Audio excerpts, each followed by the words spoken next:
Hi. Well, let's talk about a couple different options for foam rolling in the spine area. I think this is one of the most overlooked areas for getting some good foam roller work in. It can be super helpful for improving thoracic mobility. It can be very helpful in developing your shoulder mobility in relation to the thoracic spine. And it can actually be a good way to actually work on some of your core stability in one of the positions. So we'll go through those right now and we'll just kind of talk about them a little bit. Maybe this will help you out. One of the first ones we love to give a lot of folks who can get down on the floor and utilize foam roller is to work on their thoracic extension mobility.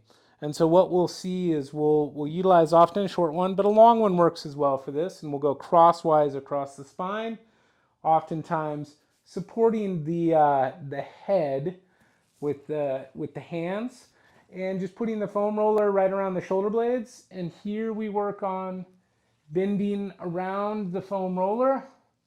We're keeping our hips down on the floor for this. And we're working back. And then you see you can kind of work down a little bit. If you scoot down, the foam roller moves up your back. You're able to work a little bit higher. If you scoot up, it works lower. You don't want to go too far past the shoulder blades most of the time.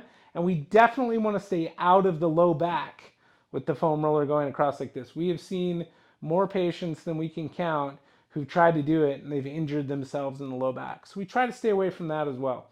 And we'll utilize that usually anywhere from 15 to 20 reps at a time. And then most of the time when we finish that up, that's when I love to see them get into a position where they can then move the spine around on their own a little bit more and own that new position that they just created in terms of extra thoracic mobility. Give it a try.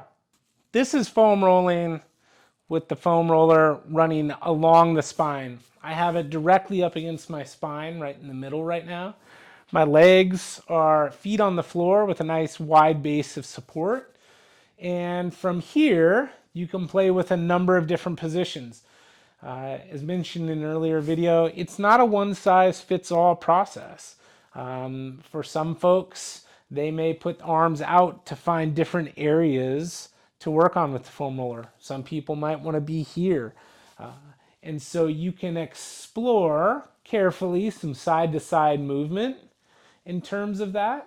And oftentimes when you find spots that feel like they could have a little more pressure, you might just hang out there for 4 or 5 breaths, 20 seconds or so, and you may even introduce some movement into the area as you're working on that. Very safe.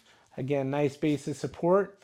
As you finish up some of this mobility work, you can then, if you really want an extra challenge for stability, you can work on some of that big diaphragm breath, rib cage down. You can go hands up and you can start to work on marching. And you remove bases of support this way, and it challenges your ability to stabilize through the core. So it's kind of a win-win in terms of working on some of those tight tissues, creating some mobility, but also training some of that core stability that's so important. So feel free to give it a try. And if you have questions, don't hesitate to reach out, give us a call, schedule an appointment.